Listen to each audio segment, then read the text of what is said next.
Hello, Nicholas Burling here, and welcome back to my channel. I look a little different today. I'm probably a little sweaty. I just walked in my door, didn't bother to change, didn't bother to put on any makeup, and that's for a reason. I want to talk to you today about hate and how to deal with hate. This is something that I've had to deal with quite a lot, and it doesn't matter what you look like, it doesn't matter how you act, it doesn't matter what your voice sounds like. You should never be dealing with hate. But unfortunately, in this world, we know that you're going to receive hate comments if you are living your authentic life. Not everyone's going to like that. And as a trans person, I deal with a lot of that, especially as an out trans person, someone who's very public, someone who's been called out by people like Megan Murphy, J.K. Rowling, all sorts of different people in my life that have come for me, that have dropped hate comments, that have brought their followers into my life and onto my social media, and I've had to learn how to cope with that. I've always had a pretty thick skin when it comes to things like that, but in recent months, in recent years, it's been at a whole other level, and it's something that I've had to cope with. So I'm going to talk to you today about how I've managed that and how I let hate just roll off my back.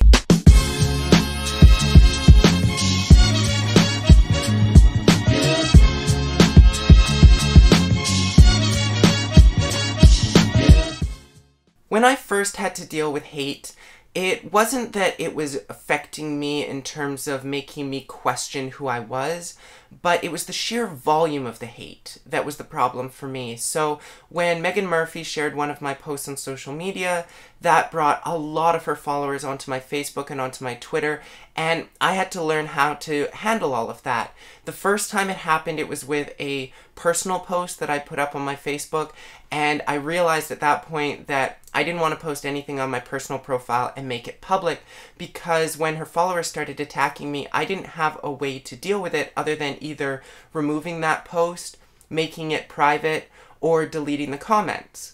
I ended up going with deleting the comments, and the reason for that was I didn't want to be seen to be hiding anything. I wasn't ashamed of what I'd put up, but I also was struggling to keep up with the sheer level of comments that I was getting and having to delete all of them. It was extremely time-consuming, it was extremely difficult. So from that point on, when it came to Facebook posts, I decided anything that might be controversial, anything that might get me attacked by transphobes, I was going to put on my Facebook page instead. And when it comes to Twitter, obviously your entire platform is public, so unless you change your profile settings, you're not going to be able to stop the influx of hate on that platform, and I'll talk about that in a second as well. So when I'm talking about the volume of hate that I received, I'm talking about things like Megan Murphy sharing my post, and I was at one point in time getting about one notification a second, and I thought that was a lot to try to deal with. That was a lot to try to manage, and I had this fear that something was going to blow up, that I had to constantly be monitoring my social media because something was going to blow up and I would have to do damage control. I wanted to be able to get ahead of the narrative. I wanted to be able to head it off and create a narrative of my own to explain what it was that I posted instead of someone else being able to sort of twist that. And I've since come to realize that it's not really too much of a fear that you need to have. Yes, things can blow up, but as long as you're very clear from the beginning in the things that you're putting out on social media, it's really hard for people to kind of twist that message. But also, if someone is going to try to twist that message and blow it up, you're going to find out pretty quickly, because the people that are close to you, the people you have on social media, are going to let you know. They're going to send you texts or private messages, and you're going to be able to see that without having to constantly monitor your notifications. And that comes to the point of monitoring notifications, because that's the really overwhelming piece. And like I said, I don't struggle too much with internalizing the hate comments. I struggle with managing the quantity of them. But for a lot of people, you will struggle with internalizing that hatred and having to deal with that really affecting who you are, especially if you're early in your transition, or maybe you're younger and you haven't really developed a sense of self-worth. But that's something that also comes into play. And what's really important in both instances is to just put your phone away. If you're struggling with either internalizing those comments or with dealing with the quantity of those comments, just put your phone away. It's not worth it. just put your phone away, put your computer away. You can deal with those comments later. You can wait until everything's died down, or you can wait until a time when you're actually able to mentally handle all of that. Now, I thought it was bad when I was getting a notification a second because of Meghan Murphy, until J.K. Rowling threatened me with lawyers. And then it became about 10 notifications a second. And there's just absolutely no way that you can keep up with that. When it comes to notifications, not everything's going to be a comment that you have to respond to, but when you're at that volume, a lot of them are comments that you may feel the need to respond to, that you may want to just read to see what people are saying about you. And you can get caught in this spiral. You can get caught in constantly checking your phone, your computer, wanting to see what people are saying, and it can really negatively impact you, whether you're internalizing that or whether you're just dealing with having to manage all of that. It's extremely difficult for your mental health to be dealing with that, and it's, again, important that you put your phone away. And it wasn't until I dealt with J.K. Rowling that I really learned that lesson, because when it was with Meghan Murphy, I was able to keep up to a certain extent with all of the comments that were coming in, and I was able to stay on top of it, and I was able to really just spend a lot of time on the internet reading all of this and keeping up. But when it came to J.K. Rowling, there's just absolutely no way I could keep up.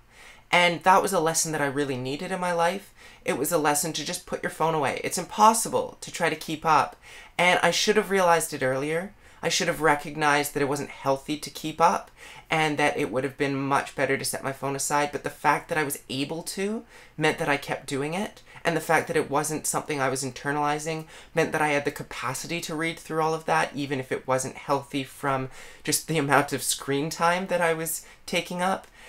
So when it came to J.K. Rowling, I was able to just say, I'm putting my phone away. There's absolutely no way I can keep up, so I'm not even going to bother to try. And that was really healthy for me to be able to put that aside and not worry about it. I was able to realize that nothing awful was going to happen. The threat ended up being nothing. The people that were sending me hate messages, I don't care what they have to say. But getting to the point of not caring, that's a challenge, and that's something that I'm going to talk about as well. Growing up trans, it's likely that you've had to deal with a lot of insecurities, whether you came out later, whether you came out earlier. There is dysphoria that you've probably had to deal with. There's the way that people treat you.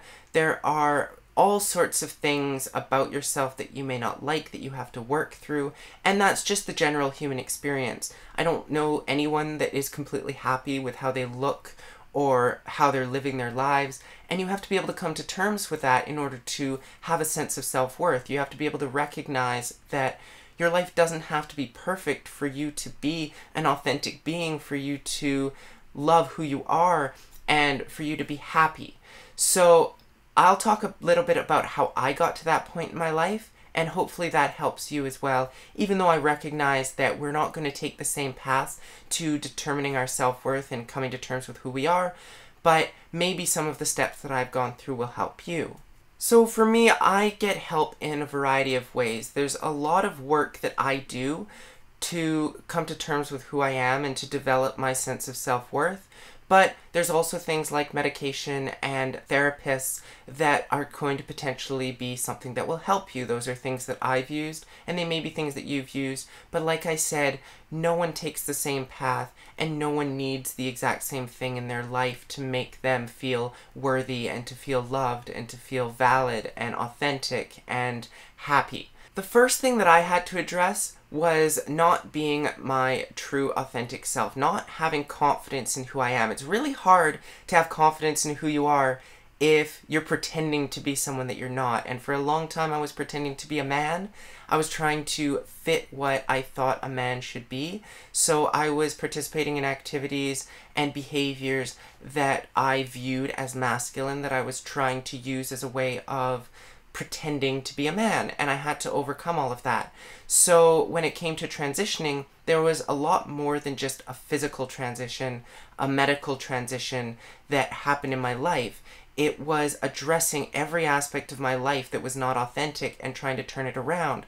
But the problem with that is that if you do it all at once, it can be extremely overwhelming and it can really damage your confidence.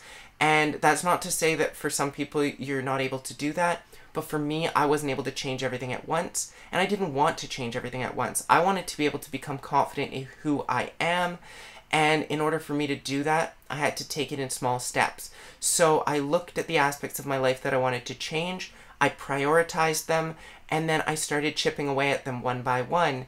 And every time I made a change in my life, I would wait until I became comfortable with that change and confident in that change before moving on to the next one. And it's not to say that I didn't have a few different changes going on in my life at any given time, but it wasn't everything. I wasn't trying to change everything about myself that I wanted to change all at once, because I knew that would put me in a space of feeling very insecure. Mental health is another aspect that I've really had to deal with as well. I deal with anxiety and depression. I've made other videos about that. But the reality is that's something that I've just had to manage in my life. And the trick with that was that I needed to recognize that my mental health issues don't reflect on my self-worth. My mental health issues don't make me a weak person. The fact that I wasn't dealing with them made me weak. So the fact that I was able to get help and that I was able to get on medication, that makes me strong, and that makes me not ashamed to share the fact that I have mental health struggles. I'm not ashamed of who I am. That's something that I've struggled with. It's something that I've overcome to some degree, but it's something I still struggle with, and I'm not afraid to admit that. You may know the expression, you are your own worst critic, and that's something that I really also had to overcome. I did a lot of negative self-talk. And you might know this, it's your internal monologue, it's what you're telling yourself, and we're all really hard on ourselves, or most of us are really hard on ourselves, and we don't necessarily always recognize the extent to which we're hard on ourselves. So one of the things that I worked on was addressing that negative self-talk, thinking about all of the times that I was saying things negative and disparaging about myself, and trying to put an end to that. And one of the biggest hurdles that I had to overcome was this idea that I had where if I stopped saying negative things about myself, somehow I wouldn't be able to grow as a person and I wouldn't be able to hold myself accountable for mistakes that I'd made. But the reality is that you're able to hold yourself accountable and you're able to work on mistakes that you've made and make sure that you're not making those mistakes in the future without being extremely hard on yourself. And one of the things that you can do to make that happen is to think about how you would treat a friend. If a friend makes a mistake, you don't become super hard on them. You don't try to criticize everything that they're doing. At least if you're a good friend, you will be supportive of them. You'll say, it's okay, you can do better next time. And that's all you really need to say. And you can keep in the back of your mind that mistake that happened, and you can remember it for the future, and you can do all of that without telling yourself that you're an awful person, that you're a screw-up, that you're never going to be good enough, because those are the kinds of things that are self-fulfilling prophecies, and if you keep telling yourself that, then it's going to keep happening. So instead of being so hard on yourself, try to identify the times that you're really being hard on yourself, and confront them. So whenever I would be really hard on myself, when I would recognize that and I would say, no, you're awesome, every single time. And it would happen a lot throughout the day where I would hear myself saying something negative about myself and I would just say, no, you're awesome. Maybe I would follow it up with saying something positive about myself. And once all of those really obvious cases had been confronted, eventually they started disappearing. I stopped saying those negative things about myself. And then it became an issue of dealing with those pieces where you're negative about yourself and you're maybe not realizing it because it's happening in ways that are not so obvious. And this is all inside your head. So you really have to do some really deep diving into your thoughts in order to realize those things that you're doing or saying that are not being nice to yourself. So I would get to stages in this kind of work where I would think, I'm there, I'm finished, I'm nice to myself now. And I would then get reminded, no, you're not. You said this thing that was negative about yourself, and clearly you're not quite there yet. Or I had someone remind me one night when I was at soccer. I was outside shivering and having a conversation with her, and we got to talking about why I'm shivering and having this conversation with her, why I didn't bring a jacket with me. Something super simple that it might not seem like it correlates to this conversation, but I said, I actually have a jacket in the van. And she said, well, why aren't you getting it? I said, well, I don't need this jacket right now. I can deal with this, with being cold, because I know that I can just warm up later. And I was uncomfortable, but I was willing to put myself through that discomfort because I thought for some reason that it was worth it. But in reality, I thought that I deserved to feel cold. I didn't feel like I was deserving of being comfortable. And those were some internal thoughts that I really hadn't had a chance to process. So when I realized that that was the case, I was able to go and grab that jacket and be warm and be comfortable and have that conversation. So it was just a really simple thing that made me realize I'm not there and I'm never going to be there. I always, throughout my entire life, I'm going to have to work on my self-worth and my confidence. But I'm far enough along now to know that these external comments that I'm receiving, these hateful comments, because I'm coming back to how to deal with hate, they don't affect me because I know my self-worth. And I know my self-worth because I went through that process. And it's not an easy process to go through. It's not a simple process. It's a very long process. It's a lifelong process. But there's so much of the really obvious aspects that you can address and that you can start with to get yourself into a much better headspace. And like I said, sometimes that's going to require therapy or medication. It's not necessarily something that you can always do by yourself, but it's something that I really encourage you to try because I think it really helps a lot. It helped me. It helps a lot of people that I know. And that's how I'm able to really deal with a lot of those hate comments. Now, I'm at a point in my life where nothing's perfect. Nothing in life is ever perfect. But when I say those words, I'm awesome, when I notice myself saying something negative and I say, no, you're awesome, they're not just words anymore. I truly believe that. I know I'm awesome. I know that I have self-worth. I have the confidence in who I am. And that's why I'm able to make a video like this. I'm able to share all of this. I'm not ashamed to share any of this. It's just a conversation that I'm having.